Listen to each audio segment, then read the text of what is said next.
fortunate that Nina Simons was available to come to Sonoma State and be with us this afternoon. Nina Simons is a social entrepreneur.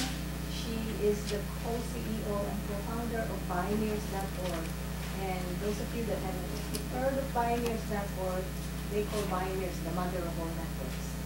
Right? But what's great about Bioneers as a national nonprofit is that it highlights, gather and disseminate breakthrough solutions to our most pressing environmental and social challenges. And Nina's life and work are informed by her passion for the natural world, for women's leadership, for systems thinking, and for the capacity of the arts to shape our culture and our consciousness. So in this talk, this afternoon, Nina will talk a little bit about the work of Bioneers, but then also she will tell us stories about how she herself has come to an awareness of how injustice, whether it's racial, environmental, economic injustice, seeps into all of our relationships, and why we need to change the story that we tell ourselves so that we may transform our common shared future. So thank you, Nina, for being here. Thank you so much. And well, thank you. Thank you, Lenny. And I guess I need to say just up front how lucky I think you all are to have Lenny here.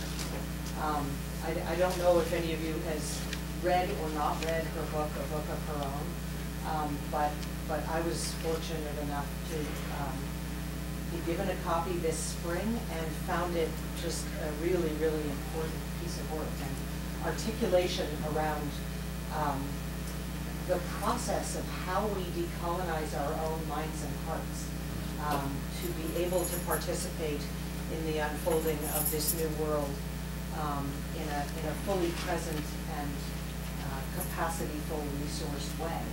And it's really a brilliant piece of work, so I commend it to you. She didn't ask me to say that, but I've been recommending it everywhere. How many of you are already familiar with Bioneers? Anybody? Great, okay. I know. Apologies to those of you who are in the morning class for any redundancy. I thought I should give you sort of a snapshot overview of what Bioneers does, so that those of you who aren't familiar will get some idea about it.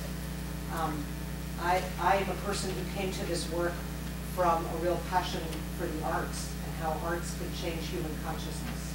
And when I was in college, I actually hated science and loved arts. And I hated science, I think, in retrospect because of how it was taught, because I just couldn't imagine how it had any relevance to the world that I was growing into. And yet, at the same time, I was also someone who really loved nature. And I found that even though I had grown up in New York City, each year that I was in college, I moved further and further into the country, and I got happier and happier. And I realized that I was on some very deeply personal and kind of spiritual basis, really being strengthened by my relationship to the natural world. So I had a very personal affinity with nature and a kind of antipathy to science. And so if somebody had said to me when I was in my 20s, you're going to wind up co-starting and leading an environmental organization, I would have said no way. And so I came to that work really through my own direct experience and love for the natural world. And I told a long story this morning, which I won't tell again this afternoon, but basically I had a very transformative experience in a biodiversity garden that was truly magical and had all of my senses dancing and just smitten with how gorgeous it was and how healthy and how fertile. And as I learned about the importance of biodiversity to the natural world and therefore to all of our human systems, I felt like I had a calling to an assignment to work on behalf of the natural world. And that was really why when my husband, who is a researcher and journalist and filmmaker, came to me and said, I've learned about all these amazing people who have breakthrough solutions that are both visionary and effective for transforming how we live on Earth with each other and with ourselves. Will you help me produce a conference? And so I said yes. And And what I found very quickly was that this was a community of people whose voices and visions I really wanted to serve. And some of those people, it's kind of important to say, we started this thing in 1990. And so it's been 22 years. And we started it in Santa Fe, New Mexico, where I live. And because we live in Santa Fe, New Mexico, which is one of the first in this country, I think, majority-minority states, that has very large populations of Native American people and Latino people, both from Spain and from South America and from Mexico. It's always had a very strong indigenous voice, really, at the heart of it, because the word that Kenny coined, which is Bioneers, is short for biological pioneers. And the idea of Bioneers was really people who are learning from nature how to heal and live in harmony with nature. Not only in terms of our ecological systems, but in terms of our social systems. And for me, since I came with this deep love of the natural world, but a huge affinity for transforming culture and shifting the world through changing how people behave, it was a very enticing proposition. And part of what I remember from a very early conference, I think in 1992, we had a panel that was commemorating the 500-year anniversary of Columbus's discovery of the New World. And we had a group of Native American leaders speaking about that. And there was a fellow who has since passed on, who was a leader from the Taos Pueblo named Richard Deertrap. And what he said on that panel was, he said, 500 years ago you came and we welcomed you with open arms. And if you came again today, we would do the same. And I remember sitting there, and he not only said it, he meant it with every cell of his body. And I remember hearing it and going, wow, there's somebody I can learn from. Because that capacity for forgiveness and regeneration and willingness to keep trying, to persevere in the face of adversity, was profoundly moving to me. And I knew that one of the sort of core tenets of Bioneers is, we call Bioneers about reframing environment as the mother of all issues. And because one of the pervasive schisms in our culture's awareness is the idea that as people, we're apart from rather than a part of the natural world. And of course, we are the product of 3.4 billion years of evolution.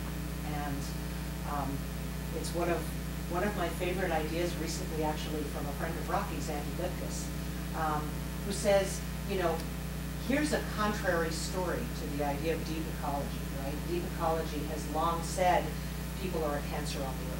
And really what the earth needs is for us all to die and get over with so that the earth can heal. Well, that's not a very inspiring story if you happen to be in a human body. And what Andy Litka says is perhaps the earth actually evolved us to be her medicine. Perhaps we were evolved to be part of how we shift our civilizational course on her and all of life on Earth's behalf. So to me, that's a much more inspiring story, and one that I would choose to accept for my own inner story. So I got drawn into Bioneers really because it spoke to all the things that I believed in and cared about. It wasn't about environment as this thing out there. It was about environment as including every area of human activity, which includes, the knowledge base of traditional ecological knowledge and indigenous wisdom. It includes our relationship to the spiritual, what are our values, what is it that we care about that's something greater. It includes economics, it includes how we reinvent our buildings, our education systems, every system of human civilization, which, as you all know, is up for reinvention in a really big way, I think. And part of my own trajectory, which really led me from inquiry into environment and systems thinking toward social and racial justice had to do with a big aha that I started having, I guess, in my early 40s about my own identity as a woman. And what I realized was that I had been somewhat successful in my professional adult life because I had adopted a lot of strategies for moving through the world that I associated with my masculine parts. You know, I used my analytical capacity, and I was, ambitious or directed or, action-oriented. And I realized when I turned 40 that I had largely undervalued those parts of my human capacities that I associated with the feminine. And so I made myself a promise, and I started telling my friends, this is part of what I'm going to do is learn how to live more through my feminine side. And many of my friends said, what, are you kidding? You're so feminine already. And I said, you may perceive me that way, but inwardly that's not my experience of myself. And I began to realize that there was this imbalance that was true within me, and that I needed to restore equilibrium to. And part of that learning, again, came from a lesson from the natural world, which was one of nature's core strategies for resilience is about diversity. It's about how many different species or different aspects or different parts of ourselves and our people and our culture and our planet can we bring into relationship with each other. Because the more species or the more difference there is among us, the more resilience we have, the more capacity we have to rebound to health after a traumatic event.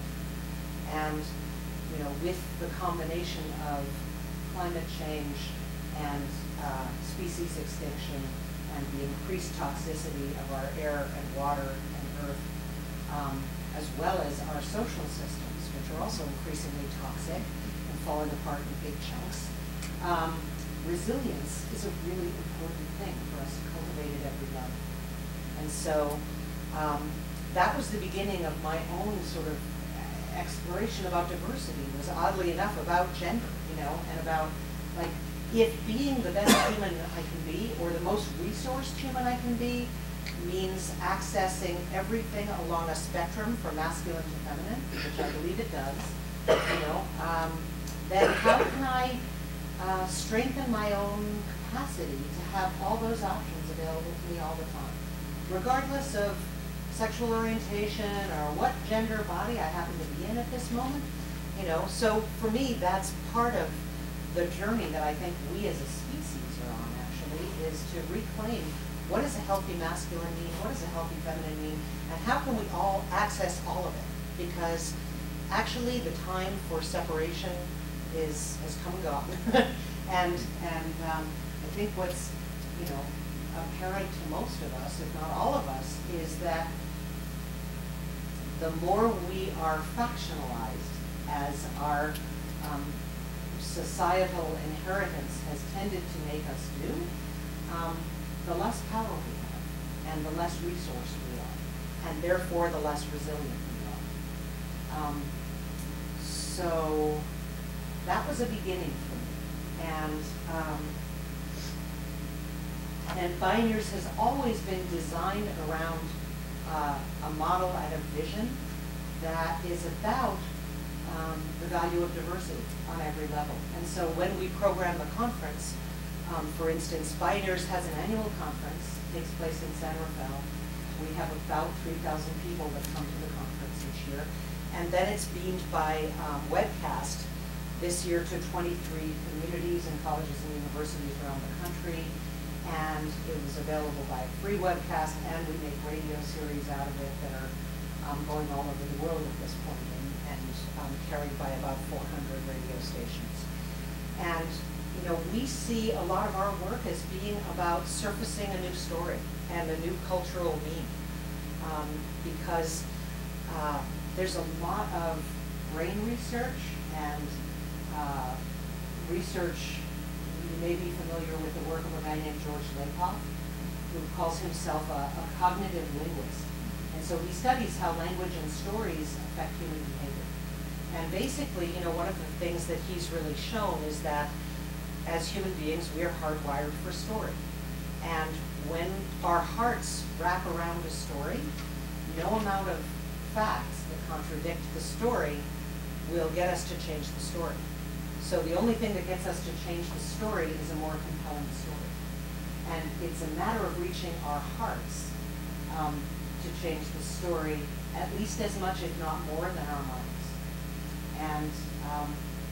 And being a systems person, I'm also always interested in where different culture stories intersect with either modern science or nature.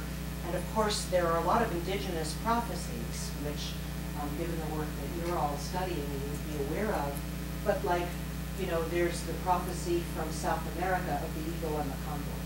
And really that prophecy is about the people of the North who are largely guided by intellect, and the people of the South who are largely guided by heart, coming together to cross-pollinate and exchange the wisdom that each carries.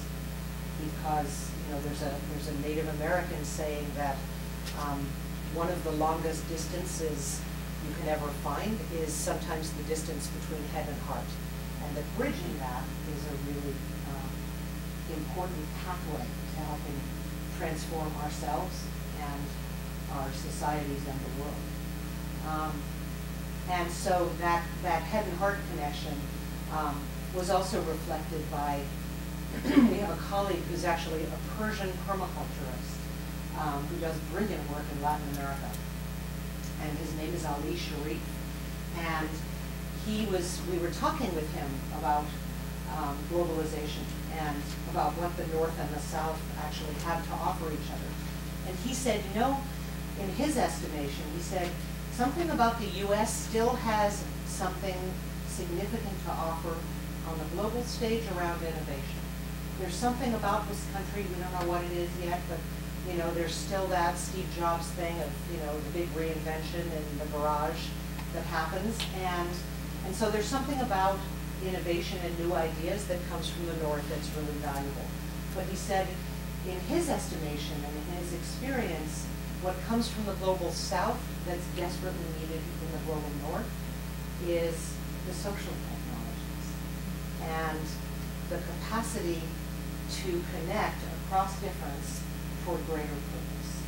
And I have to say, I had the privilege of visiting Ecuador this summer, which was an amazing experience. And one of the things that I saw there is how a country that I think is like 70% indigenous people, but they're indigenous people who come from all kinds of backgrounds. So they're not one kind of indigenous people. There are people of African descent along the West Coast, and there are people of all these different descents from all these different migrations that have happened in and through Ecuador over the last several thousand years. And so, so there are indigenous networks that connect up 150 different organizations. I mean, it's a place that's ecologically tremendously diverse, and literally you drive for 5 minutes and you're in a different ecosystem. It's kind of stunning. And there are cloud forests, and there's Andean mountains, and there's deep rainforest, and it's every altitude and so much cultural diversity. It's kind of awesome. And their people are networked in phenomenal ways. And what I was mentioning this morning that I experienced there, I think I mentioned this, is I was at a dinner in the Andes with like half Ecuadorian people and half American women who I was traveling with. And the Ecuadorians were saying to us, what's wrong with the people in your country? And I found myself sort of launching into a standard diatribe about corporations and media and the concentration of wealth and power. And somebody cut me off like halfway through, and he said, well, Nina, yeah, that's true, but really, when you get right down to it, isn't it all about the will of the people? And I had to say, yeah, that's true. And being in a nation where the people hold so much dignity and know that their elected officials are accountable to them was like getting a transfusion of political will for me. You know, they're furious right now that their president is saying he wants to drill for oil in the Amazon, and because you know the people in the Andes are networked with the indigenous people and the deep traditional people in the Amazon, they're standing together, and they're not letting them get away with it. And you know, it's a phenomenal thing to witness. They also are the first country in the world. You probably know this, but we always, one of the things Bioneers does is to always look for leverage points. Like, what are the key innovations that can actually tip things in a meaningful way? Because we don't have a lot of time, actually. And I don't say that as a, you know, conveyor of doom and gloom, because I think we all have too much of that. I think that both are true. I think we are facing a very challenging period in human history coming up.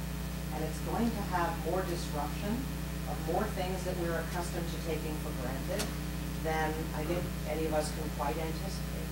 And at the same time, there is this tremendous opportunity for entrepreneurship and innovation and co-creating the world we want.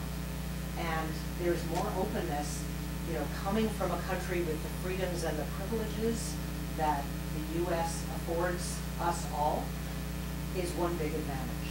You know, those of us who happen to have white skin in a country with privileges, people of power, as I've been, you know, my favorite phrase to describe us. A Native American friend taught me that. You know, we have a tremendous opportunity and responsibility to stand in alliance with the rest of the world and with our colleagues who, in fact, because unless we're either Native American or African American and we're brought over here on the slave trade, we're all immigrants to this country. We are a country of European settler colonialists.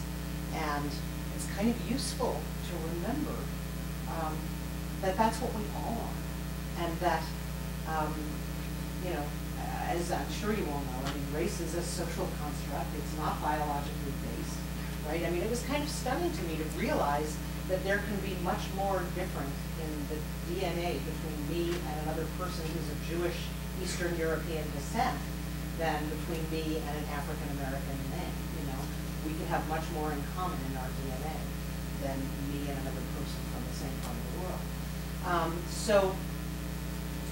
So what's happened for me really in the last 5, 6, 7 years is that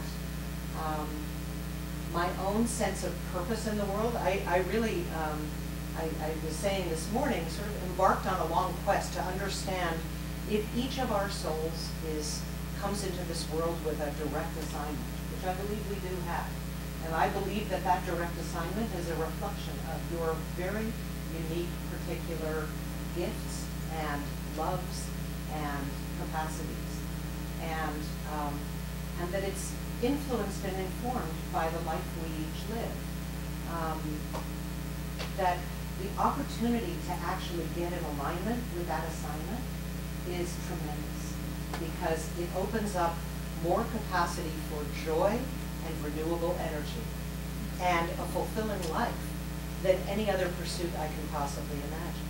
You know, for me, it was, you know, I was never driven by a desire for money or achievement. What's been important to me always has been to serve, and what's happened for me is that my own sense of my own assignment has really evolved over time to have a much more specific call to racial and economic and gender justice than I ever anticipated when I started out. I just came from a conference that actually had a whole day on exploring the intersectionality between race and gender justice, and it was kind of fascinating. And then the conference sort of morphed into an inquiry about corporate power and what are some of the levers that can actually help shift, you know, not only our country but the world in its current, you trajectory, ecocidal trajectory, how could we wrest the power out of the hands of corporations and reclaim some sort of an active experiment in democracy, which of course is happening at a very early stage in the Occupy movement right now. So what I started to tell you about in Ecuador, which is very cool, which is, I said we were looking at what are some of the levers, then the key leverage points that can actually have big impacts in the world. And we came upon the work of a guy who was a public interest attorney named Tom Lindsay. And Tom Lindsay runs an organization called the Center for Environmental Law and Defense Fund, or something that's close. CELDF is the acronym. And what he started doing, he was actually in Western Pennsylvania. And he got really interested in how you both educate people about corporate personhood and citizenship, and started something called democracy schools. And at the same time, he was engaged by the people who lived in Western Pennsylvania, because Western Pennsylvania became targeted by the hog industry as the next place they were going to set up camp. And there were all these people of all different faiths and political, all political affiliations, who loved the land there and who were really freaked out at suddenly the prospect of having hog farms destroy their environment. And so they hired Tom Lindsay to help them figure out how to keep hog farms from moving in. And he actually found a loophole in the state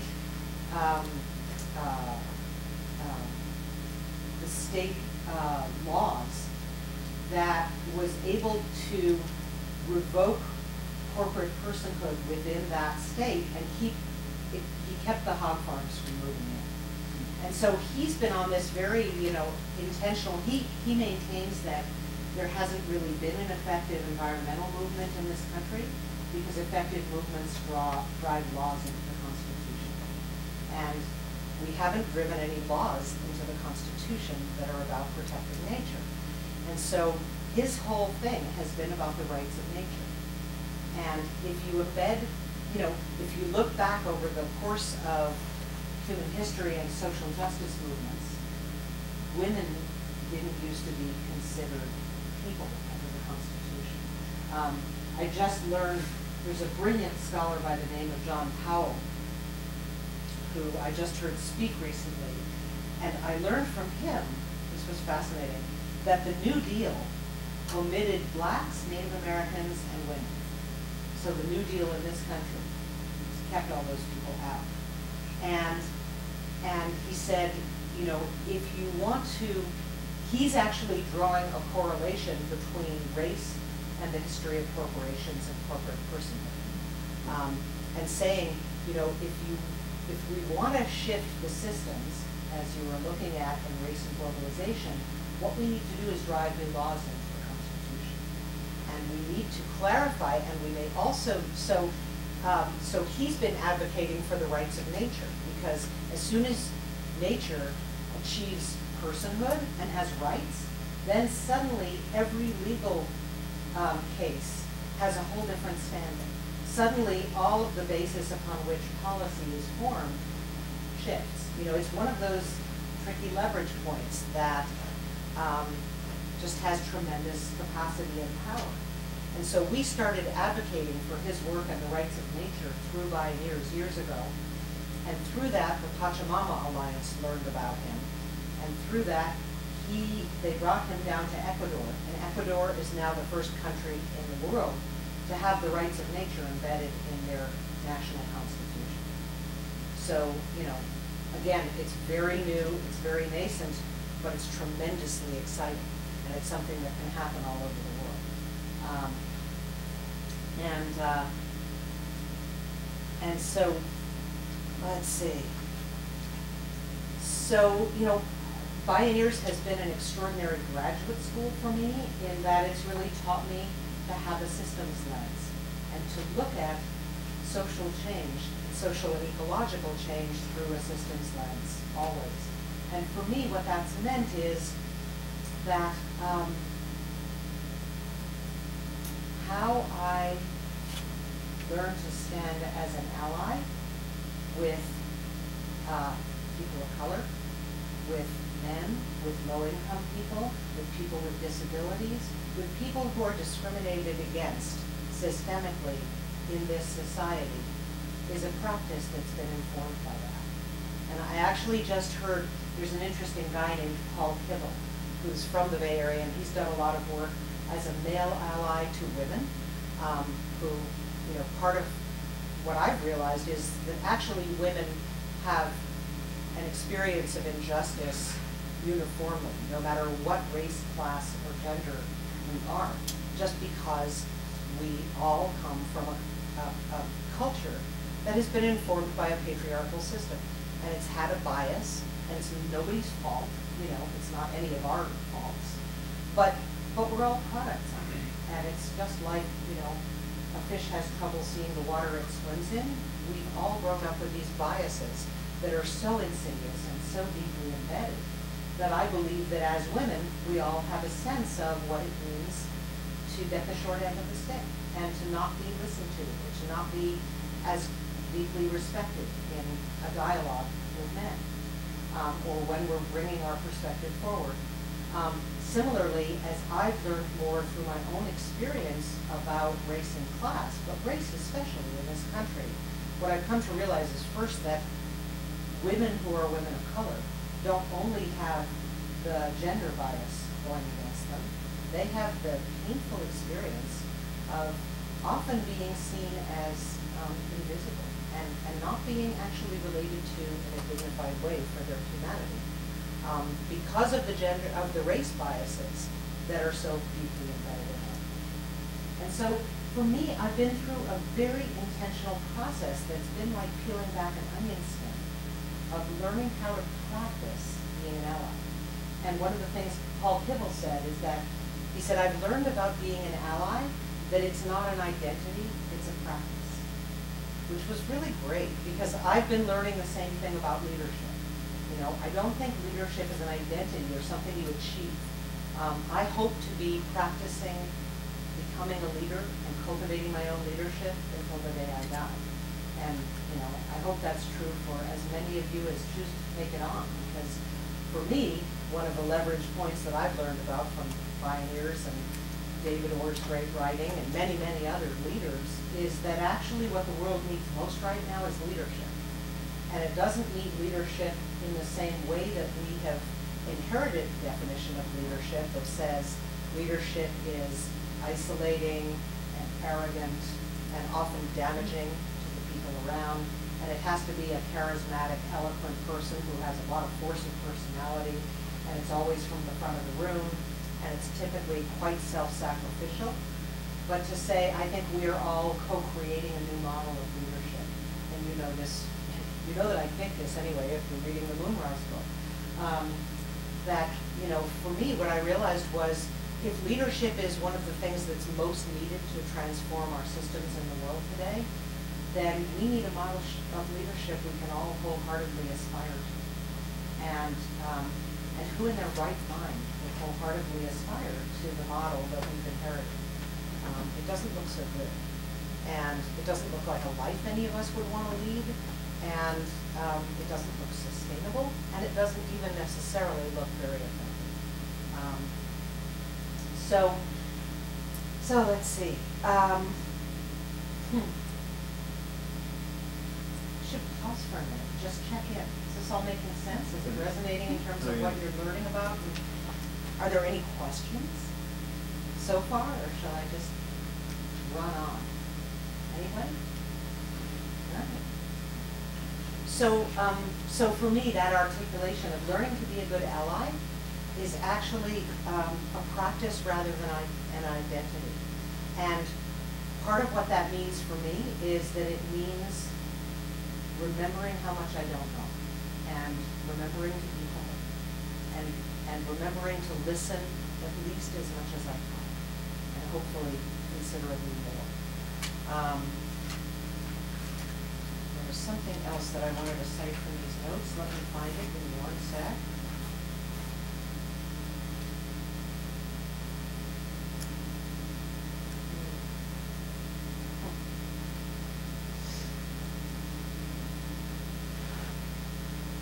I was just remembering also one of the exciting things from this conference, and again, forgive me for the redundancy, as you heard this earlier, but there was an incredible young man who spoke at this conference, and he was speaking about his new nonprofit, which is called Redefine America. And this is a young man named Jose Antonio Vargas. And if you don't know about him yet, you want to look him up online because he's got an amazing, like, under 3-minute YouTube video that's stunning. And he basically tells his story about having moved to the US as an immigrant when he was 6 years old with his family, and growing up in California, and becoming a journalist, and discovering when he was 16 years old, for the first time, that he was in this country without documentation. And so he went to get his driver's license, and they turned him down. And it was a shock. I mean, he was 16. He went back to his parents and his grandparents and said, what? You know, what? And so suddenly discovered that this young man, who totally self-identified as American, was an undocumented alien, right? And what a horrifying label to suddenly get stuck with. And went on to become a Pulitzer Prize-winning journalist. And still moves around this country without papers because his driver's license was revoked. He did a big story that was in the New York Times that I'm sure you can find online. And as a result of having that story published, he won a Pulitzer Prize and had his driver's license revoked. So then he didn't have any proof of citizenship for traveling, right? So suddenly the guy can't drive. He doesn't have a U.S. passport, obviously. The government of the Philippines issued him a passport as a kindness, but he doesn't have visa stamps in it. So every time he travels, you know, he holds his breath because he has to go up to TSA and show them his passport and hope that they don't get too meticulous about the fact that it doesn't have visas in it, because he could get arrested at any time. And so he's really shifted his focus from being a journalist to leading a nonprofit effort to really promote and publicize this issue because of how many immigrants there are in this country who are contributing to the national welfare. Here's some of what he taught me. So last year, undocumented people in the U.S. paid in $11.2 billion in state taxes in this country, right? So, you know, it's a very interesting sort of alternative story that he's telling, which is, you know, we're all immigrants here, unless we're Native American or African American, and we're contributing to the public good. And he's been paying into Social Security, of course, since he's been working, but he can't receive Social Security as an undocumented person in this country. And, you know, so he's speaking for, and 1 in every 10 kids in the U.S. now is from a mixed status family. And so obviously, you know, we're dealing with giant shifts in our coming demographics.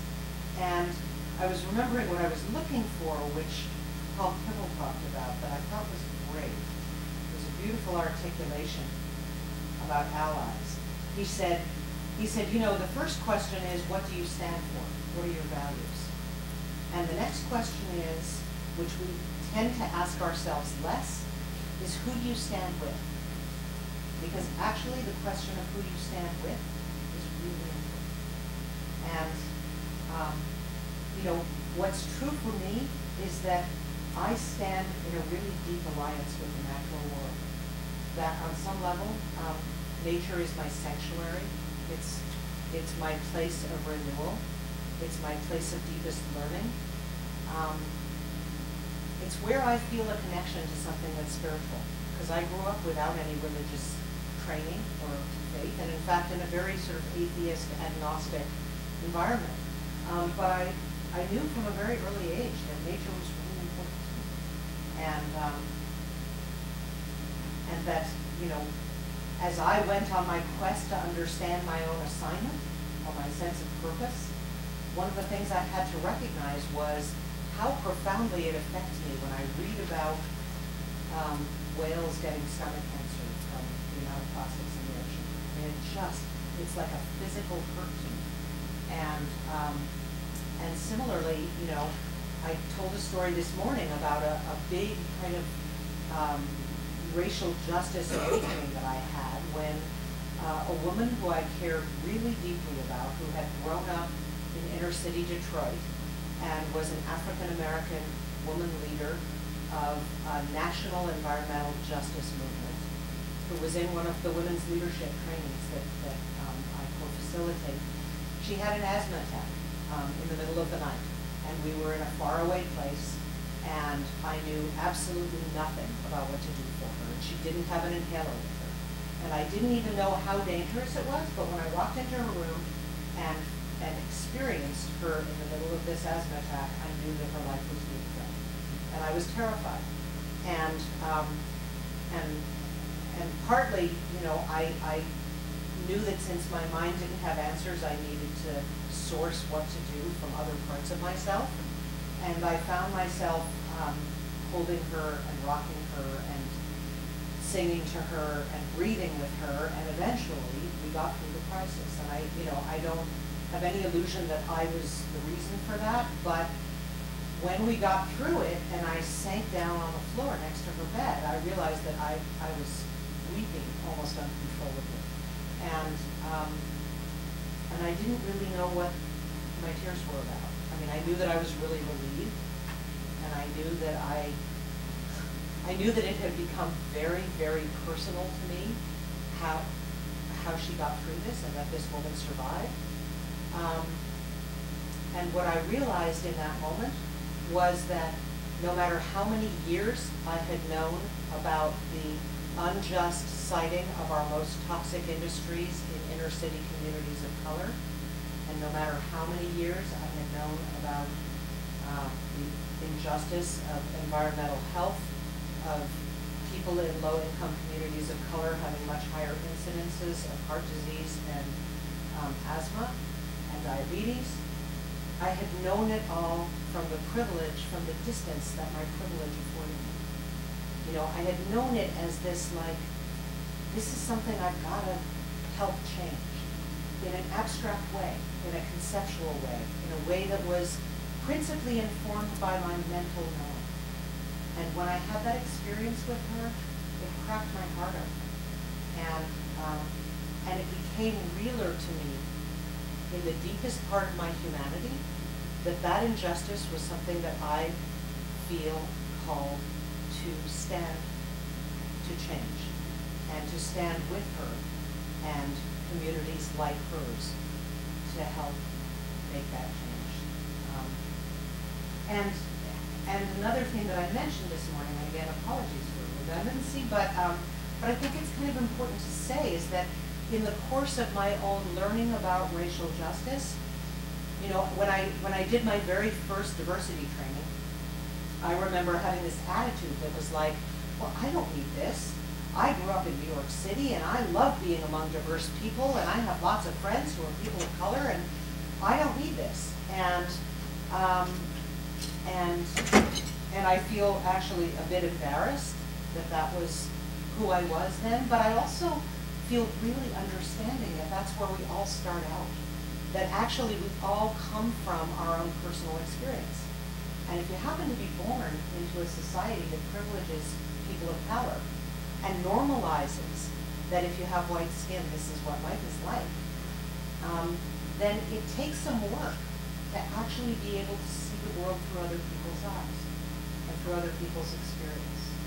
And it takes peeling away that lens that makes my experience, that makes me think that my experience is the same for anybody,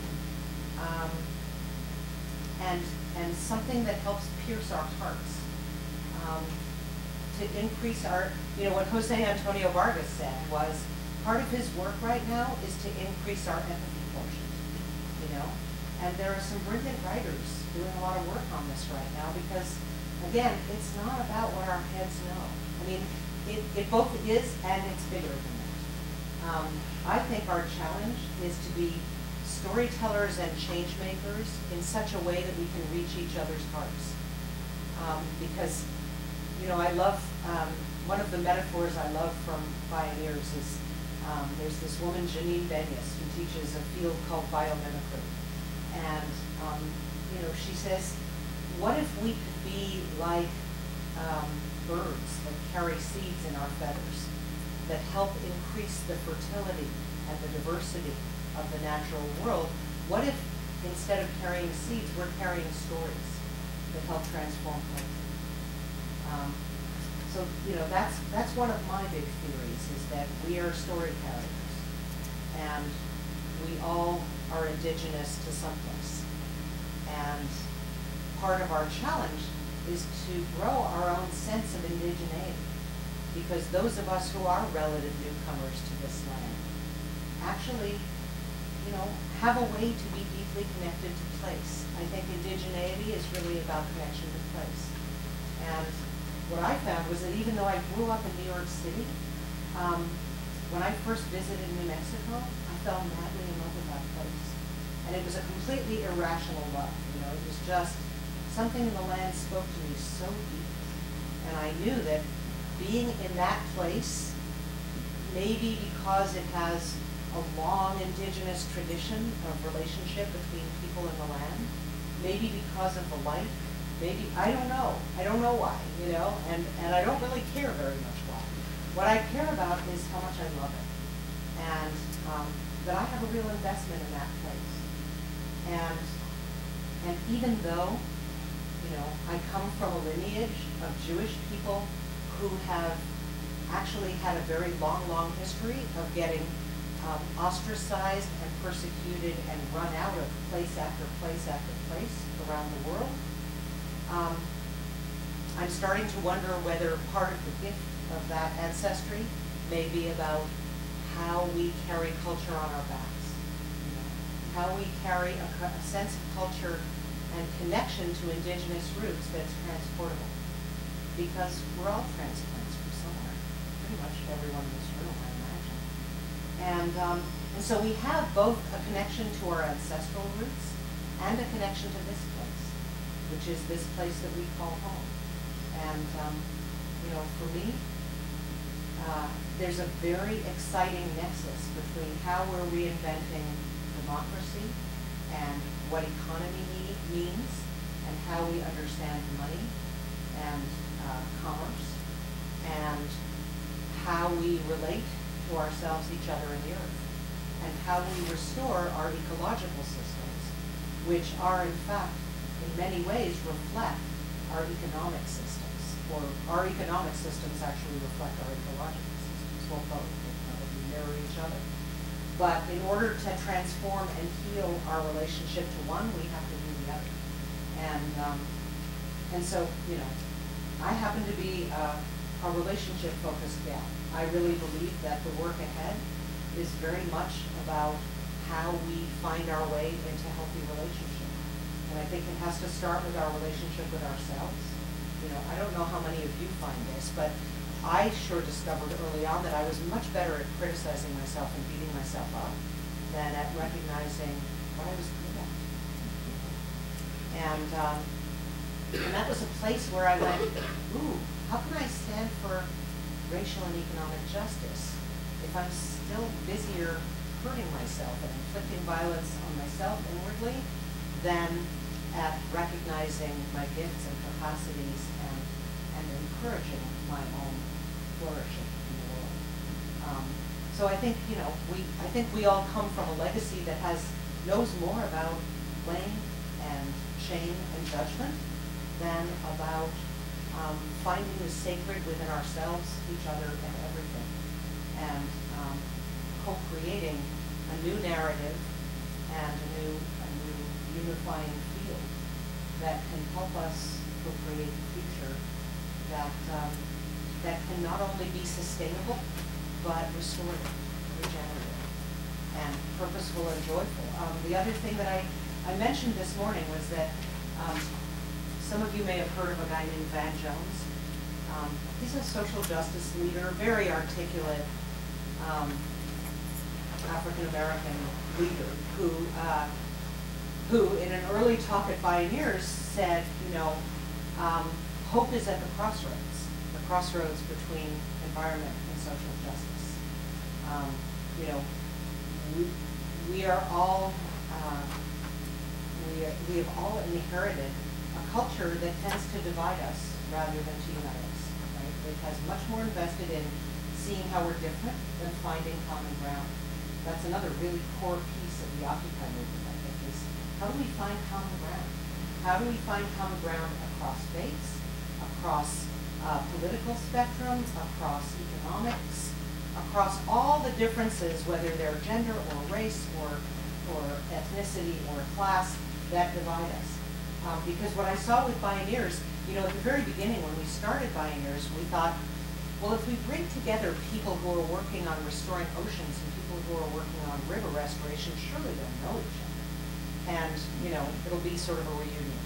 And what we discovered was that not only didn't they know each other, but they're all competing for scarce resources.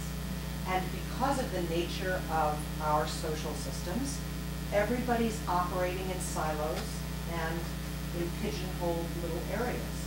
And so we thought when we first started Bioneers that, you know, our main impulse were both communicators. And we thought, well, you know, if there are all these people with amazing social and ecological solutions out there, and nobody's telling their stories, then at least we can draw attention to their stories and help amplify them, because it will inspire more people to participate in change, and it'll increase the leverage for change. So that was our initial impulse. What we didn't realize, and what Bioneers taught us as a living system, was the power of connecting across difference. And again, you know, for those of you who are, I guess many of you here are reading the Moonrise book, that's been one of the biggest ahas to me, is that as leaders in this transformative time, I believe one of our greatest capacities that we can cultivate in ourselves and each other is our capacity to connect across difference. And, where was I going? You know, I mentioned, I think I told this story this morning, I'm not even sure anymore, but there was a, yeah, I think I did. There was a wonderful workshop that was offered on leveraging white privilege for beloved community at Bioneers this year. And my co-facilitator, who I teach women's leadership with, offered it.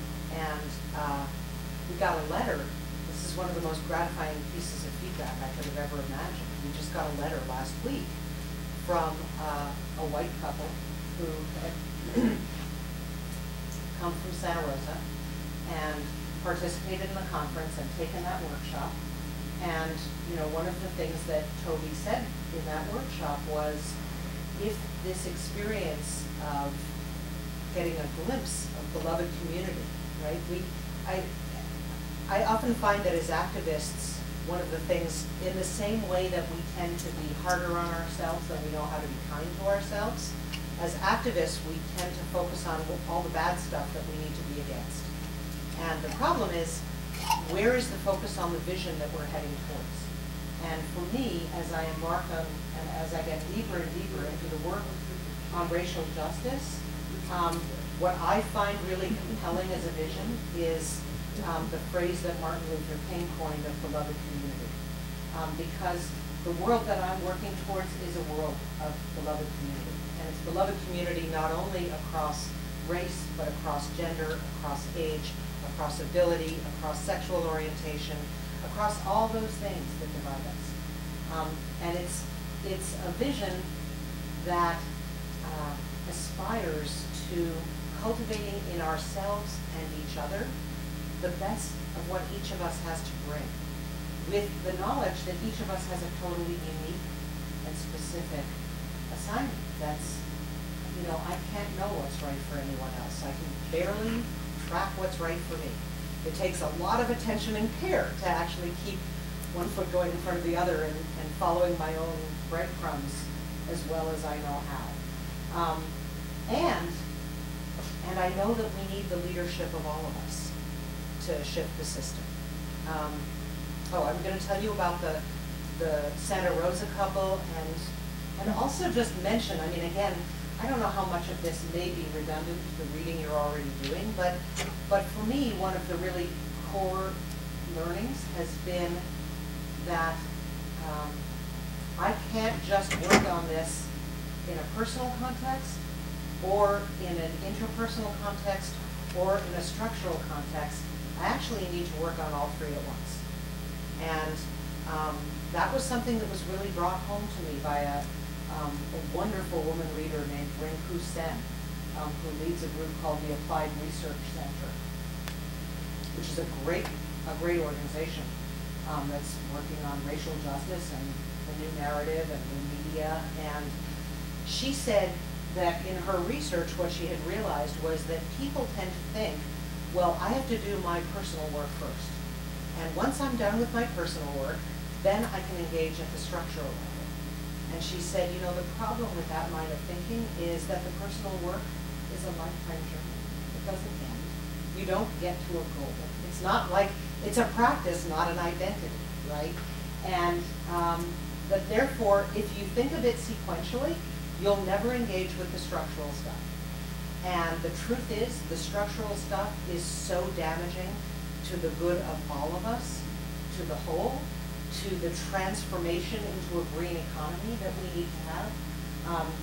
I was mentioning that I heard at this conference I just came from, I learned from a woman named Maya Wiley, who runs the Center for Social Inclusion. She's a very brilliant attorney, again, who's working on racial justice. And I learned that one of the structural problems, challenges that we face has to do with access to broadband, which I didn't know. You know, that apparently, because there are so few corporations now installing broadband, it's basically AT&T and Verizon, as I understand it,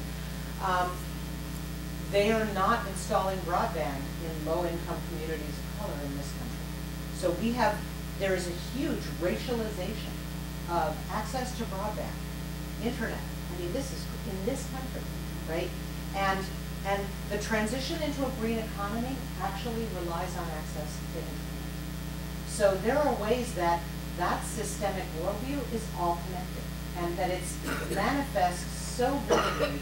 You know, for me, realizing how racialized our systems of education, economics, housing, you name it. I mean, it's land use, everything in our culture is racialized.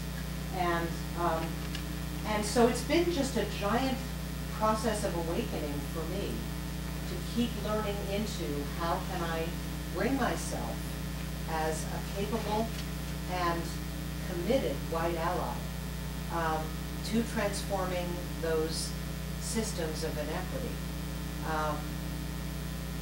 is very exciting. I mean, the thing that I was saying earlier was that Van Jones taught me that he said, you know, when you embark on serious racial justice work, he said it's a little bit like walking through a room full of rakes like garden rakes. He said if you walk through a room full of rakes, you cannot help but step on a rake and have it hit you in the face. And chances are, you're going to do it more than once. And so there is a way that you just kind of have to know, this is going to be tough, right? It's going to smack you. But what he didn't teach me, and what I had to learn myself, was that there is a payoff in heart and meaning that's more fulfilling and more joyful in showing up as a white ally and having people start to connect with me across difference and invest in my learning by sharing their stories with me. And choose to say, okay, you may not know as much as you need to, but I trust that you're well-intentioned and that you're committed enough to take some risks in doing this. And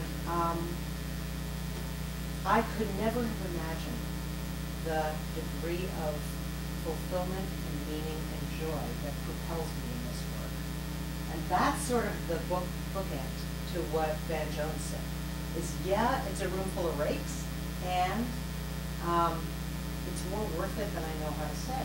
And there's no way we're going to transform the system without it. And it's a tremendous opportunity to use this crazy system of privilege to co-create the world and the future that's viable, that's healthy, that's joyful, that's whole, and that can actually provide a just future. So, I don't know, I feel like I've blattered a long time. And there are lots of other directions. Oh, I could tell you the rest of the story about the Santa Rosa couple. And then let's have some dialogue. I'd love to hear what you're thinking and how any of this is landing in you, and if you have questions or ideas you'd like to discuss further. So the Santa Rosa couple, so Toby had said to them, if this work moves you, and if you feel like you really care about this, then I want to challenge you to act on it in some way. She said, I don't know how you're going to act on it, I have no idea, and I don't really care. What I care is that you put this feeling into action somehow. And she really challenged everyone who was there. There were about 40 or 45 people in the workshop. And this couple wrote to us and said, we were driving through Santa Rosa, and we stopped off to get gas, and we looked over the side of the road, and there was an African-American woman asleep on a mattress at the side of the road. And we looked at her, and we thought, we need to do something. What do we do? And first they thought, well, we'll buy her a sandwich. And they went and they bought her a sandwich. And then they thought, it's not enough. What are we going to really challenge ourselves? You know, what Toby had said was, push the envelope of your comfort zone. I challenge you to push the envelope of your own comfort zone. And they said, okay, the sandwich doesn't do it. You know, how are we going to push the envelope of our own comfort zone?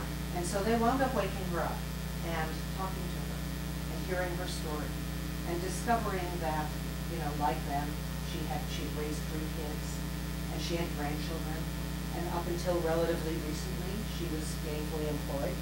And you know, that suddenly, through this whole confluence of circumstances that are hitting everybody in our culture, but especially people of color right now, that she found herself, you know, without a place to live and without a job, and she was sleeping on this mattress.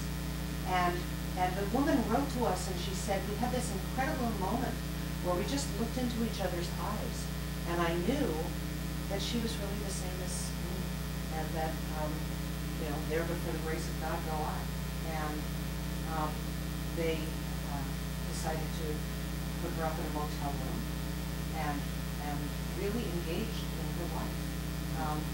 And wrote us this beautiful letter, you know, and made a contribution to scholarships at Bioneers, so more people who are low income and people of color can come to Bioneers. And it was really amazing because, you know, it's one of those things where you never quite know how you're going to impact somebody, and you rarely don't get to know. There's one of my favorite sort of myths that I refer to.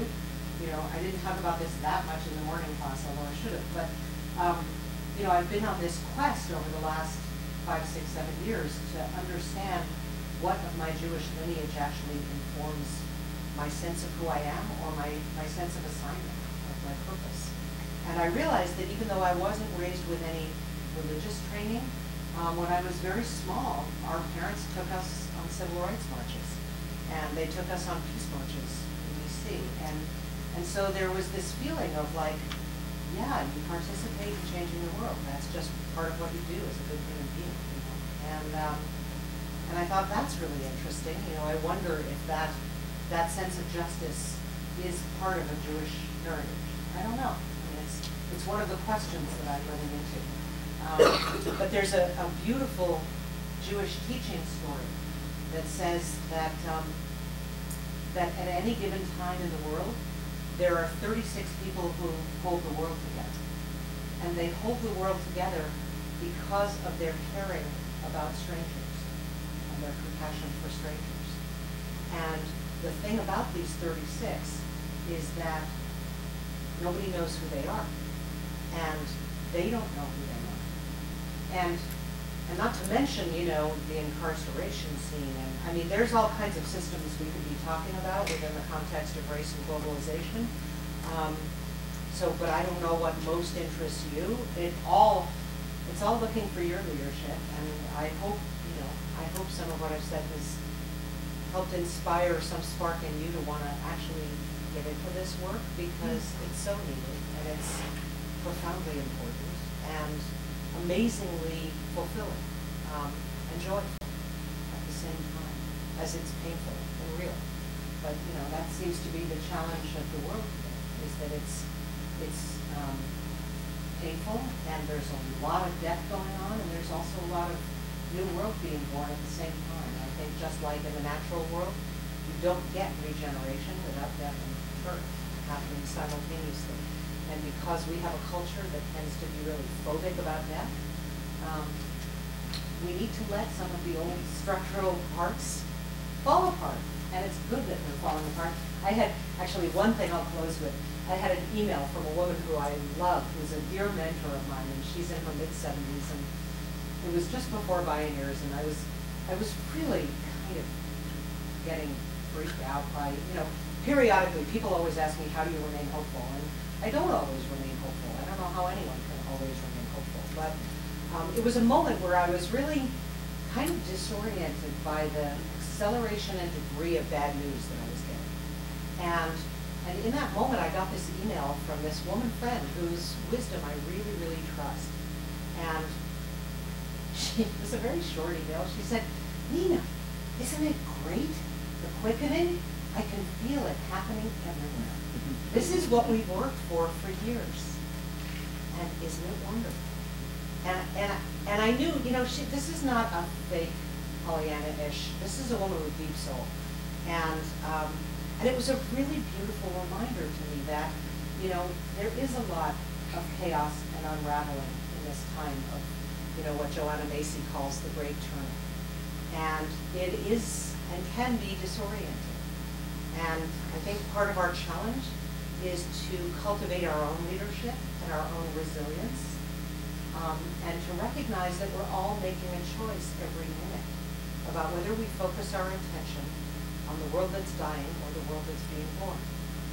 And there's value in each, but you know, one of the deep lessons that I learned from Lynn Twist, who's the best fundraising teacher on the planet and wrote a book called The Soul of Money that's really interesting, is that what you appreciate appreciates. And so where we put our attention is actually how we help manifest a new world. Because, you know, the first step of manifestation is intention. And what we focus on actually gives it power to emerge in a bigger way. So that's, you know, one of the underlying principles through which I live my life. And it, you know, that email was just such a gift in that moment, because I realized, you know, change isn't easy. And it is the only constant in nature, and we're about to get a whole lot more of it. It's already, I know, as you all know, accelerating in all kinds of ways, socially and ecologically, which of course mirror each other. So, what do you think? What do you want to talk more about? What do you have ideas about? What questions that you might like to share? After graduation, I'm going to pursue a teaching career at the elementary level. But I sort of have been struggling with just doing teaching. I feel like I don't want to be a cog in the machine. I don't want to just perpetuate this really poor structure that we have in public schools. Is Bioneers involved in any part of that? Yeah, we are. I mean, we've been through a lot of sort of deep strategic planning over the last year or so. And part of what we did was to recognize that the challenge in being such a broad purview systemic organization is, you know, it's sort of the blessing and the curse are flip sides of each other. So on the one hand, you get a big vision overview. On the other hand, there's so many places to put your attention in. So, and education was one of the answers to our inquiry. And so there are a lot of things we're doing. We're, at the conference this year, we actually assembled several groups of educators who are piloting innovations in education to look at, you know, education as a system is as corrupt or bankrupt or one-sided or, you know, ineffectual as, we're not raising whole people, you know, it's crazy. And so, so we brought together some great projects, and they're currently, the staff is uploading all the content onto the website, and we're in the process of actually creating a new website, which will be searchable by any topic area, so that you'll be able to say education and see all the content, and there's tons of it. And, you know, I think, you know, for me, one of the clearest learnings is that we need to connect the dots. You know, that you're not the first person to know that K through 12 education needs to be reinvented, and see who's out there doing what, and and see what resonates in you, because your piece of the innovation will come out of connecting through that whole system. So there's great work that's happening all over the place. We work closely with the Center for Equal Literacy, often, who are doing great stuff. And there are other groups, you know, that are reinventing Waldorf education and that are doing combination of school and after-school programs. I mean, I happen to love what Destiny Arts does, you know, which is an after-school program. And they've actually got a book that they've written, that the founder, or not the founder, but their artistic director actually wrote a book about how you can replicate what they do in other places and in other schools. And they work with multicultural young people on a combination of self-defense, martial arts, and self-expression. And they, together, they create these collaborative art forms and pieces that are all about, like, the big issues of our time. But they're done in some combination of dance and hip-hop and, you know, trapeze stuff, and then they create these performance pieces, and then they go all over the Bay Area and they perform them at schools all over the area. So it's got this beautiful sort of combination of art and social change, self-empowerment, self-expression, you know, and how we reintegrate a whole person model is super vital. So the other thing that we're doing with Bioneers is it's a very early experiment stage, but we realized, like, the core basis of what we do is to convene networks. And in nature, networks are the primary structure of how things change and how information moves. And so we realized that we've had this very informal network of educators for a long time, and we realized we had the opportunity to actually formalize it. And so we found a guy whose specialty, a guy named Scott Spann, who has worked his whole adult life basically understanding how to form networks that stay together and are effective at making change happen. And so we're at the very beginning of forming an educator network. And it's very intentional, like it starts out with 5 thought leaders, and then those 5 thought leaders recommend other people, and then, you know, and the idea behind it, though, is that it grows to be a network where it is completely modeled on a democratic, you know, the network itself establishes the goals and priorities and ways of operation, and where a great many can each do a little to contribute to a big impact. So that's part of how we're seeking to address it. Yeah. Thank you. Yeah.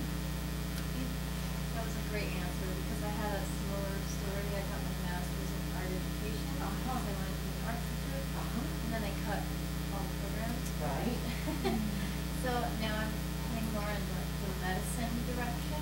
Huh. Yeah, because I just feel like I don't really want to be part of the public school system the way it's heading right now. Right. And now I'm finding, well, in medicine, it's really not any better. It's also got this terrible, I don't know, but I was thinking, the other day I was having a conversation with a friend who said that only really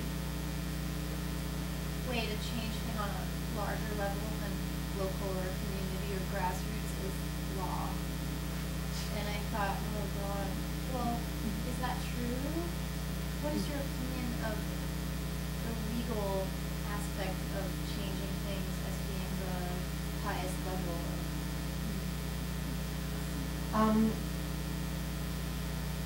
well, first of all, thank you for your courageous inquiry. I mean, it's an important inquiry. And I would respond in a both and. So there are several things I guess I want to offer. One is to say that personally I'm finding myself increasingly intrigued by the power of law. But I don't have a mind for it. It's not something, like it's not designed for this instrument. And so here's the both and. On the one hand, like we have a food and farming dinner at Bioneers each year. And it's wonderful. And this year the awardee was a group called the Center for Food Security, which is a small group of attorneys based in DC and San Francisco that have been doing amazingly important work protecting the definition of organics against horrible rogue legislation, working against the spread of GMOs into the food system, like amazing, huge systemic work with a handful of public interest attorneys. Awesome. Similarly, there's the rights of nature work, you know? So law is really important. I mean, it does change the playing field in a radical way, and I'm sure as heck not built for it, and I have no idea if you are. So I have a lot of respect for law. And I also find that I'm in my own quest to restore diversity and resilience within myself. I'm working to disabuse myself of the bias, a bias toward bigness, right? Because I think part of the bias of the patriarchal culture is like, where can I make the biggest difference? Well, I don't know that it's the biggest difference that counts necessarily.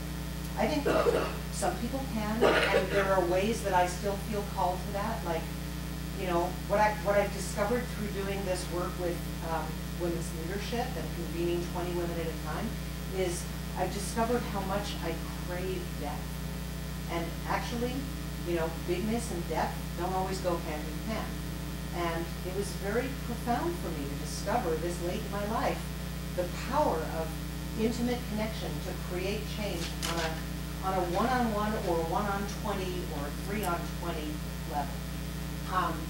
And so I'm starting to say to myself, well, because, you know, in Bioneers, like part of the question has been, well, it's great that you have this women's leadership program, you know, but you're only reaching 20 women at a time. How are you going to get systemic change at that rate? You know, and so I've been in this questioning for myself of, well, do I have to translate it into an online program? Well, actually, it's very personal, and it's embodied, and it's face-to-face. And an online program is not going to do the same thing. It's going to be radically different. And maybe there'll be some iteration that I can scale up. But what I've been realizing is actually if I can reach 20 women at a time who then reach a lot of other people, that's great. And local communities is where change happens, you know? And localization is an incredibly important trend. And women have been in leadership forever. And women who are mothers and fathers who are parenting are doing leadership work and system change work. And so I guess I want to say, you know, I think it happens personally and systemically at the same time. And I would encourage you to try to match up what you most love and care about with a way to reinvent the world. And to not worry so much about joining an existing system, because the existing systems are all broken. I mean, they are. And, you know, for me, like, one of the great joys was suddenly realizing, oh, in Bioneers I've got arts, I've got nature, I've got women, I've got beloved community. I can do all the things I care about most in one thing. And part of what I learned is, you know, one of the crazy things is that there is money to be raised right now for great projects. And it's money that's available to be raised for entrepreneurship or for nonprofit innovations. And so I would encourage you to stay on the inquiry of what do you love the most, and how might you combine it in a way that is so fulfilling to your own soul that it's renewable and that it regenerates you. And that it's the fulfillment of that which you're created to do, not, you know, some ideal that says law is the lever. I think law is an important lever. And it's made me want to give to those lawyers that I think are really making a difference. But you couldn't, I mean, I can't imagine any amount of training that could turn me into a lawyer. You know, it's just not how my mind works. And so I'm thankful for them. It's another kind of diversity that I've learned to really respect. Is like, we need mathematicians and we need scientists and we need lawyers, and I'm not any of them. Thank God they're out there, you know. Does that make sense? Thank you. Anybody else? Why are you so quiet? You're so quiet. Well, I'll say something to jump off your question about healthcare. My stepdad is part of a group of rural doctors working with legislators, sorry, I can't speak today. That's okay. To make changes in the current healthcare situations. So, medicine is not as bad as it is seen as, because it's the rural doctors who really want to make the changes. I think that's really important. Thank you. And it's important to notice that some of those policy changes happen at a very local level. You know, I mean, for me, part of what I've realized, it drives me crazy when people who have a lot of money put a lot of money into electoral politics, into like getting women elected to office, because the federal government, as far as I'm concerned, is so broken that it doesn't matter who we elect into it. The system will crush them. The system will transform them, and I think we've seen that over the last few years. But meanwhile, at the local level, you know, you can make policy changes at a local level that actually really impact communities. And there's all this work happening at the local level that encourages community resilience and shifting infrastructure, and that's then translatable to other municipalities. The other thing that's worth saying about healing is, you know, there's a woman in Santa Fe who is a doctor of Oriental medicine who created a healing place, sanctuary, I don't know what to call it, a healing center, where like 24 practitioners work out of one space. And none of them are MDs. They're practicing all kinds of alternative therapies. You know, some of them, they're doing stuff as wide-ranging as shamanic work and, I don't know, I mean, energy work and blood work and all kinds of stuff. And it's a beautiful model, and it's a business model, and it's working. And she's got it working as a viable business, and she has a foundation part of it that raises money so that low-income people in the community can access their services. And it's like, wow, you know, here's a new model for the healthcare system. It's all based on prevention, and it's working. And so I just think, thinking outside the box is what's really for right now.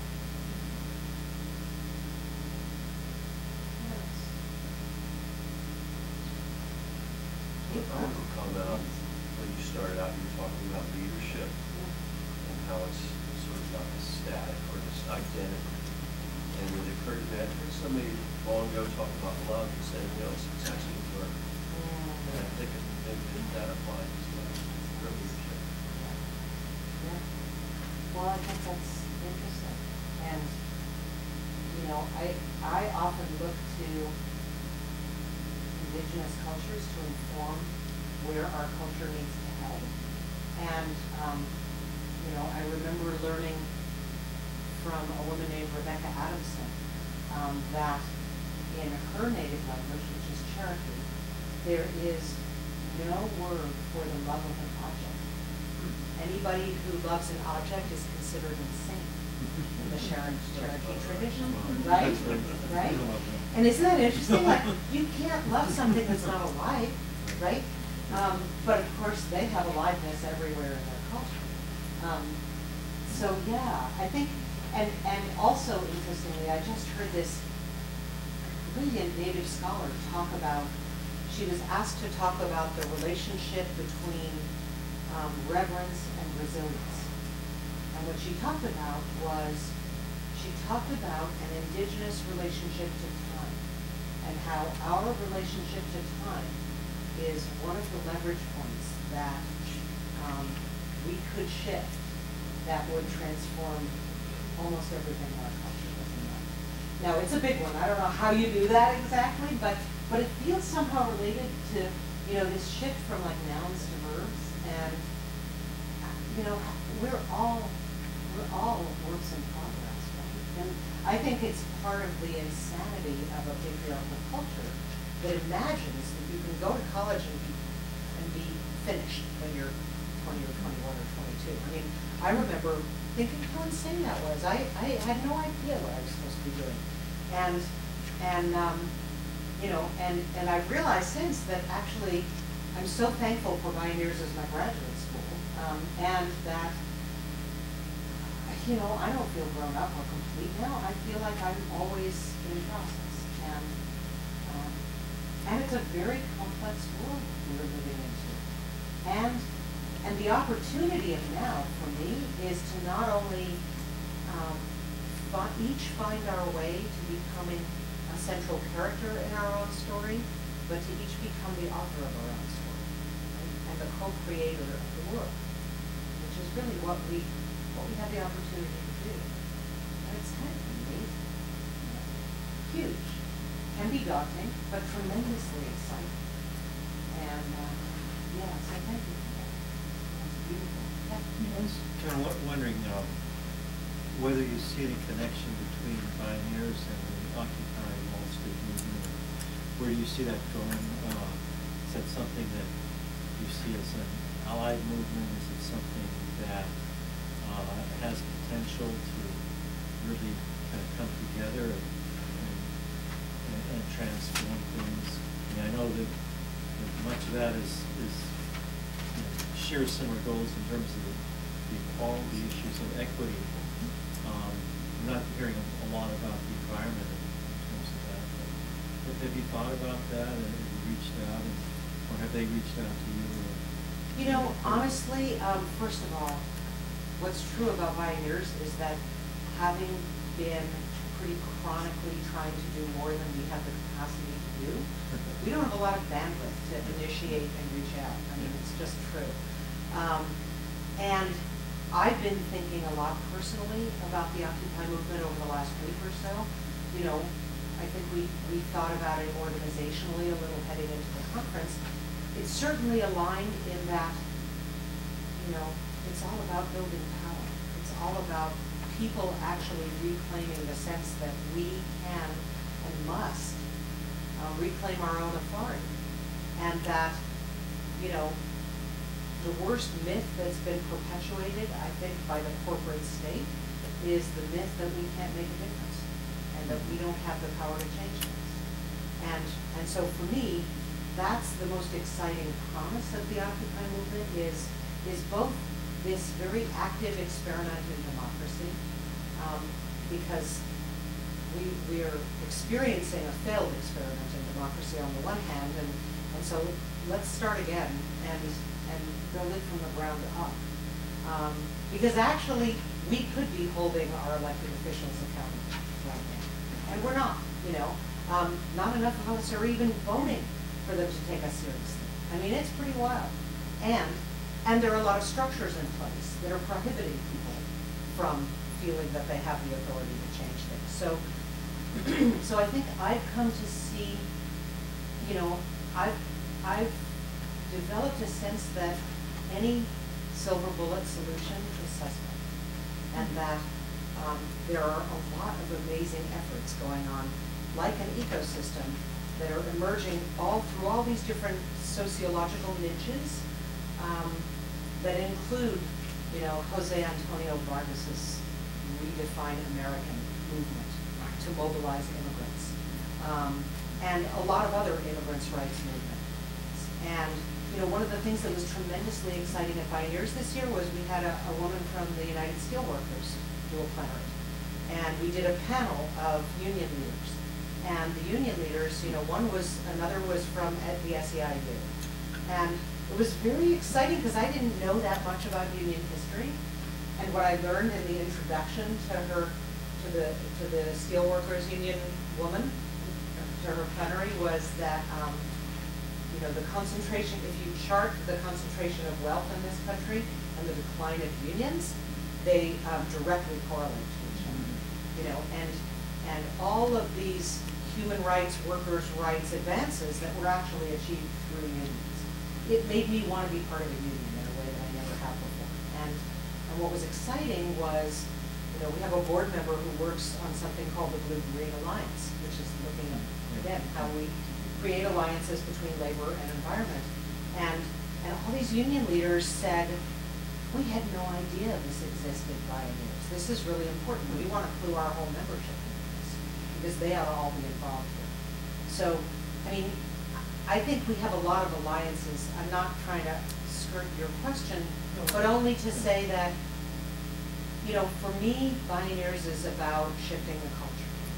And it's, and as many issues and topics as we could take on, and we do take on in some ways, we're really more about educating and inspiring people to recognize each of our own capacity to engage meaningfully in changing the world. And in that way, there's a deep alignment between the Occupy movement and Bioneers. And in another way, you know, I think Bioneers is about really making visible the interconnectedness of all the issues we face. And it's about a cultural shift. Yeah. Too. Yeah, exactly. I mean, I think we're really like, you know, I hope we can be a cultural need and help inform education and help inform parenting and help inform economics and help inform business by, you know, a lot of what they've noted about education is there's a notable lack of role models for many of us. And for me, that's a lot of what I found in doing the Moonrise book, and it's a lot of what Bioneers is about. Is like, you know, we have the most amazing collection of Native American leaders, Indigenous leaders, that we can put together in DVD sets and books and audio sets and get onto tribal reservations and community centers to help restore their Indigenous cultures and learning. And that's amazing because they don't have any other way to see those people, right? And similarly, if we can do that in immigrant communities all over, I think that's the greatest power that Bioneers really has, is to raise up the role models, right? Because, and they're role models at every age, at every ethnicity, at every class, because we need all of us. Yeah. I think one of the ways that corporations have influenced higher education is in the decline of the arts and humanities. Absolutely. So, I don't know how many of you here are arts and humanities majors, but could you say something that would inspire students to take up arts and humanities seriously, even though the university itself, the institution itself, kind of shirks from the responsibility of upholding the arts? Sure. Thank you for that. And thank you for doing what you're doing. We had a panel this year, and again, it's not quite up on the website yet, but it will be soon, on art and social change. And there's a guy, a very interesting, brilliant guy named Jeff Chang, who's doing a lot of political analysis about the value of art and culture change. And I don't have a lot of data on this. I just have my own personal experience, so I can offer that. I recently had a friend who's actually an art dealer, and she went to visit Germany. And she came back, and she's a Jewish woman who went to visit Berlin. And she said that she expected that when she was in Berlin, she was going to spend all her time going to art shows and galleries, because the art scene is very thriving and alive there. But what she found was that she said she got off the plane, and she was struck immediately by the quality of light that she felt in that city. I don't mean light like visual light, I mean energy light. And she said she was just stunned by it. And it caused her to completely derail her plans. And she kind of spent her time in Berlin on this inquiry about why is Berlin a city of light like this? And what she found was that there was public art all over the city that was all about commemorating what had happened to her, and the Holocaust, and the pain and the suffering and the damage, but it was expressed in like a million art forms. She said she could hardly go more than a city block without encountering more public art about that cultural wound. And it was incredible. And so that was just, you know, a little personal story that sort of reinforced my theory. When I was in Ecuador this summer, the trip, we started out with a museum, an incredible museum, of a man named Oswaldo Guayasamín, G-U-A-Y-A-S Samín, A-S-A-M-I-N. And he was an extraordinary muralist who made these enormous public art murals, and they, part of his, and he was a huge social justice advocate. And so, you know, his writings are gorgeous. He's no longer alive, but he's one of the national treasures of Ecuador. And one of the things that was really kind of profound to me and that informed my whole trip there was that his artwork was presented in 3 phases of his life. And the first phase was called,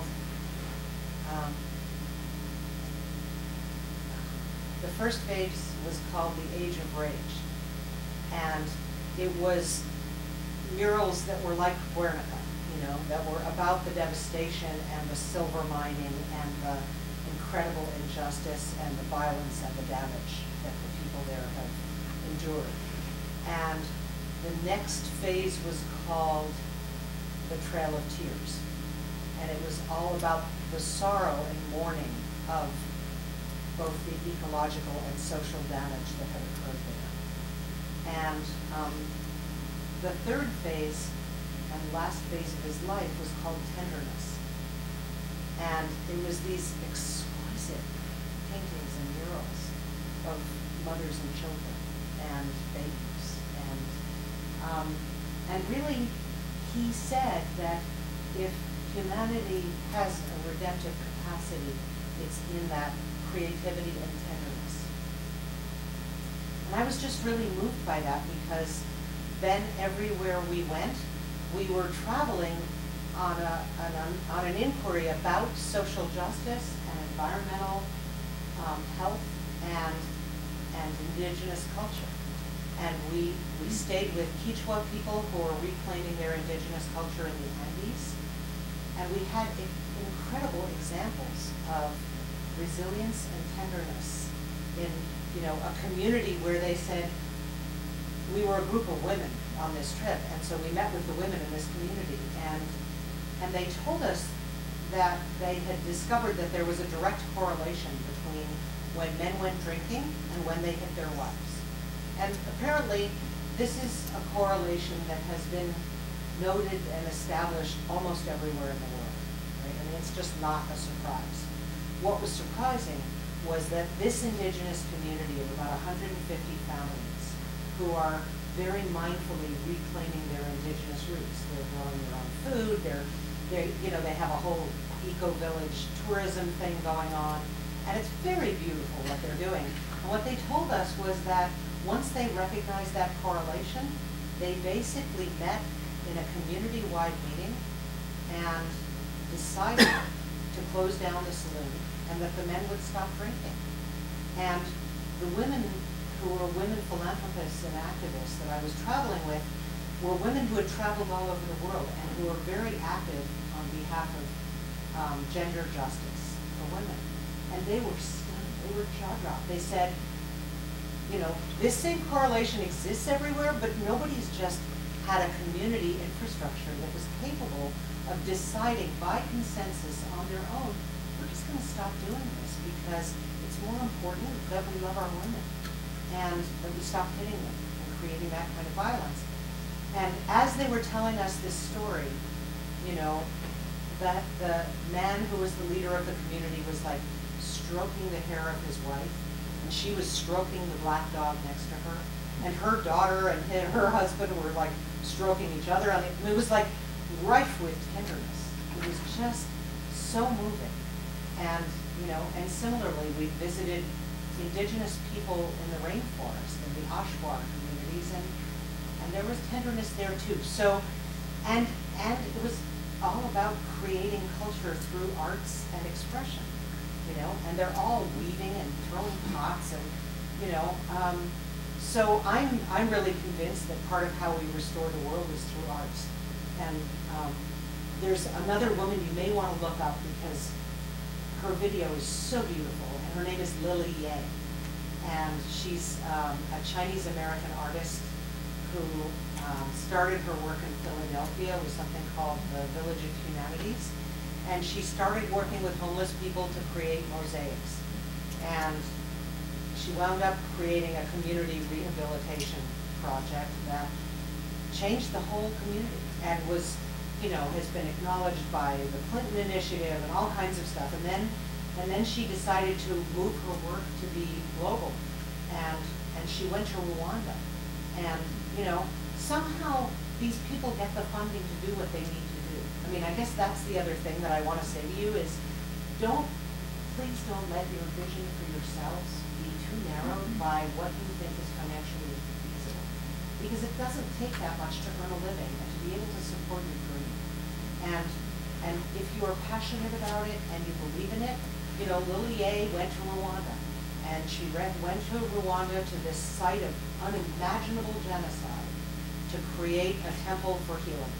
And again, in working with the people of Rwanda, you know, she's been creating art that is healing whole communities.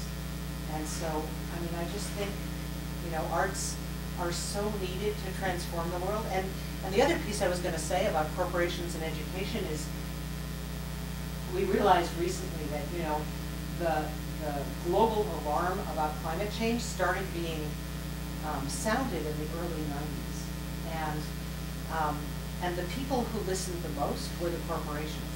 And the people who listened the most were the corporations, especially the corporations who were involved in extractive drilling and coal mining. And basically, they mobilized to create environmental education programs in our K-12 public schools that taught a lot of people in this country that climate change is alive, you know? And so a lot of what we've got to do is actually create the countervailing school movement, because that's another place that corporations have really impacted education. Anybody else? Last question or two? Last question. Or comment or observation? I have an observation, I guess. First of all, it's funny. I hear your conference in your conversation. It's so great to watch you move laterally from one story and one arena to another and bounce back. And where was I? And yes, I was. So thanks for weaving stories today. That's fun to watch and experience. Yeah, it's really nice because we get a lot of, you know, what's the question? Here's the answer. What's the question? Here's the answer. What's the question? Here's the answer. You know, and not really honoring the depths of the question and realizing that the answers are all in context and they're all unique and specific. And anyway, and I would. It's going to be on the test tomorrow. Yeah, right, exactly. So one thing I heard you saying, which I've had this great opportunity to hang out with Desmond Tutu a lot in the last couple of years, and he speaks about Ubuntu. Right? And I heard you saying that in a bunch of different ways, and it's just this recognition that everything around us is us. We are our world is us. When we heal it, we heal ourselves. When we inflict pain. And he used that basic idea in the Truth and Reconciliation Commission. We got people after, you know, the so-called overthrow of apartheid. It's not done yet.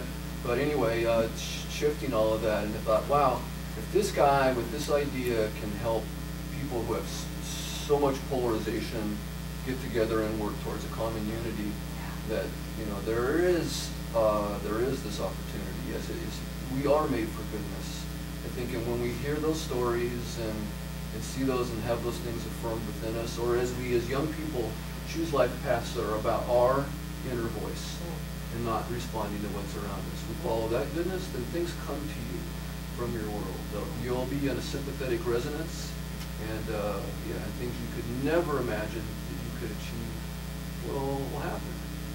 It is trusting that story and knowing that it is possible, and yeah, many small steps in every great journey. And I love what you're saying about pick something small and doable and recognize that the scale of change. I mean, Wendell Berry used to always talk about the futility of global thinking.